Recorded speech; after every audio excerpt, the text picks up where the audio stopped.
మరి phone tapping కేసులో SIT విచారణకు మాజీ ముఖ్యమంత్రి బీఆర్ఎస్ అధినేత కేసీఆర్ హాజరు కానున్నారు. రేపు ఉదయం ఎర్రవల్లి నుంచి హైదరాబాద్కు రానున్నారు కేసీఆర్. ఎర్రవల్లి ఫామ్ హౌస్లోనే కేటీఆర్, హరీష్ రావు న్యాయవాదులతో ఆయన వరుస చర్చలు జరిపారు. అనంతరం విచారణకు హాజరు కావాలని ఒక నిర్ణయం తీసుకున్నారు. ఇక నందీనగర్లోనే విచారణకు కేసీఆర్ అంగీకరించినట్లు కూడా సమాచారం. మన అప్డేట్స్ మా స్పెషల్ కరెస్పాండెంట్ నవీన్ అడిగి తెలుసుకుందాం. నవీన్, చెప్పండి.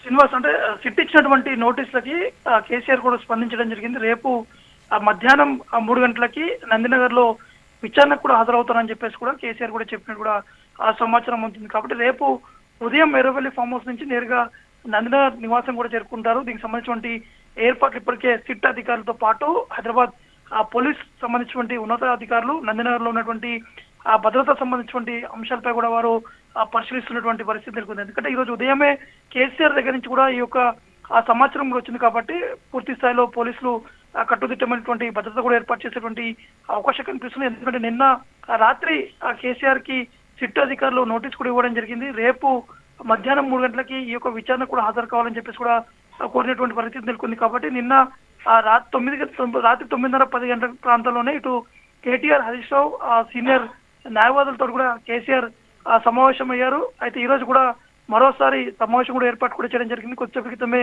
ఆ సమావేశం కూడా ముగిసింది. కాబట్టి ఈ సిట్ విచారణలో ఎటువంటి అంశాలపై కూడా సుదీర్ఘంగా వారు చర్చించారు. ఎటువంటి సమాధానం చెప్పాలనే విధంగా కూడా ముందుకు వెళ్ళేటువంటి అవకాశం కనిపిస్తుంది. కాబట్టి గతంలోనే కేసీఆర్ మీడియాతో మాట్లాడుతున్నటువంటి సందర్భంలో ఇటు ఫోన్ ట్యాపింగ్ సంబంధించినటువంటి అంశాలపై కొంతమంది మీడియా ప్రతినిధులు కూడా అడిగినటువంటి ప్రశ్నలు కూడా కేసీఆర్ ఒకటే సమాధానం చెప్పారు. అది అధికారుల మధ్య ఉన్నటువంటి అధికారులు చేసి ఉండొచ్చు, కానీ సీఎం గా నేనున్నప్పటికీ నాకు సంబంధం లేదనే విధంగా కూడా కేసీఆర్ గతంలో కూడా చెప్పడం జరిగింది. కాబట్టి రేపు సిట్ అడిగేటువంటి ప్రశ్నలకు కూడా ఇదే సమాధానం కేసీఆర్ కూడా ఇచ్చేటువంటి అవకాశం కనిపిస్తున్నాయి. ముఖ్యమంత్రిగా ఉన్నాను, కానీ అది పోలీసులు ఒకవేళ ఫోన్ ట్యాప్ చేసి ఉంటే నాకు ఎటువంటి సంబంధం ఉండదని చెప్పేసి కూడా కేసీఆర్ ఈ అంశాన్ని సిట్ అధికారులు కూడా చెప్పేటువంటి అవకాశం కనిపిస్తుంది. కాబట్టి ఇప్పటికే సిట్ అధికారులు కేటీఆర్ తో పాటు హరీష్ రావు, సంతోష్ రావుని విచారణ కూడా చెప్పడం జరిగింది. వారు ఇచ్చినటువంటి ఆ స్టేట్మెంట్స్ కూడా రికార్డ్ కూడా చేయడం జరిగింది. రేపు కేసీఆర్ ఇచ్చినటువంటి స్టేట్మెంట్ ఏ విధంగా ఉండబోతున్నది కూడా చూడాల్సి ఉంటుంది. శ్రీనివాస్, నవీన్, మనం చూసాం మొదట కేటీఆర్, ఆ తర్వాత హరీష్ రావు, తర్వాత కేటీఆర్, నిన్న సంతోష్ రావు, రేపు కేసీఆర్. ఇందులో బీఆర్ఎస్ నేతలు అంటుంది ఏంటంటే ఒక పక్కా ప్లాన్ ప్రకారం బీఆర్ఎస్ అధినేతల్ని రేవంత్ టార్గెట్ చేస్తున్నారు అంటూ కామెంట్ చేస్తున్నారు. దీనిలో నిజమెంత? నిజంగా ఆ విధంగా చేస్తున్నారా, లేక సిట్ అధికారులు తమ విచారణలో భాగంగానే ఈ విధంగా పిలుస్తున్నారా?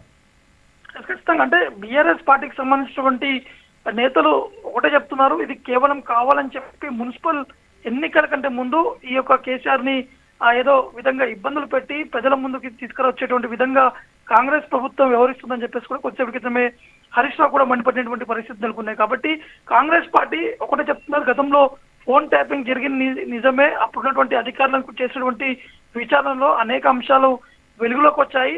అధికారులు చెప్పినటువంటి స్టేట్మెంట్ ఆధారంగానే ఇప్పుడు రాజకీయ నేతలను కూడా విచారణ కూడా చేస్తుంది సిట్ అనేది కూడా కాంగ్రెస్ పార్టీకి సంబంధించినటువంటి నేతలు కూడా చెప్పడం జరుగుతుంది. అంటే ఒకవేళ తప్పు చేయకపోతే ఎందుకు ఈ యొక్క విచారణని వాయిదా వేస్తున్నారు, ఖచ్చితంగా సిట్ ముందుకు వచ్చేసి కూడా ప్రతి ఒక్కరు కూడా సమాధానం చెప్పాలని చెప్పేసి కూడా కాంగ్రెస్ పార్టీకి సంబంధించినటువంటి నేతలు కూడా కొంత డిమాండ్ చేస్తున్నటువంటి పరిస్థితి నెలకొంది. కాబట్టి రేపు కేసీఆర్ నందినగర్ లో జరిగేటువంటి ఈ యొక్క సిట్ విచారణ కొంత కీలకంగా ఉండేటువంటి అవకాశం కనిపిస్తుంది. కీలక మలుపు తిరిగేటువంటి అవకాశం కూడా మనకి స్పష్టంగా అర్థమవుతుంది. ఎందుకంటే కేటీఆర్ విచారణకి హాజరైనటువంటి ఆ సమయంలో మాత్రం పెద్ద ఎత్తున బీఆర్ఎస్ పార్టీకి సంబంధించినటువంటి కార్యకర్తలు కావచ్చు, సీనియర్ నేతలు, మాజీ మంత్రులతో పాటు ప్రస్తుతం ఉన్నటువంటి ఎమ్మెల్యేలు కూడా పెద్ద ఎత్తున పోలీస్ స్టేషన్ కూడా చేరుకోవడం జరిగింది. కాబట్టి రేపు కేసీఆర్ తెలంగాణ ఉద్యమ సమయంలో చాలా కీలకంగా పాత్ర వ్యవహరించారు. దాంతో పాటు రాష్ట్రాన్ని సాధించినటువంటి వ్యక్తిని ఈ విధంగా పోలీసులు ఇబ్బందులు పెట్టడం సరికాదని చెప్పేసి బీఆర్ఎస్ నేతలు మండిపడుతున్నారు. కాబట్టి రేపు కొంత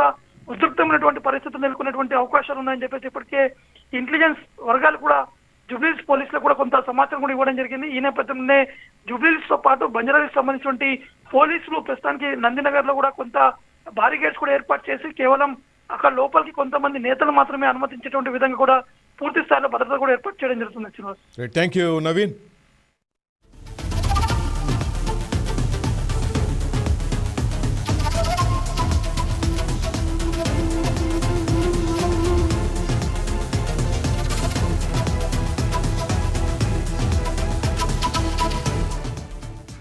Please subscribe to YK TV Network. Please subscribe to YK TV. Please watch YK News. Don't forget to subscribe YK News channel.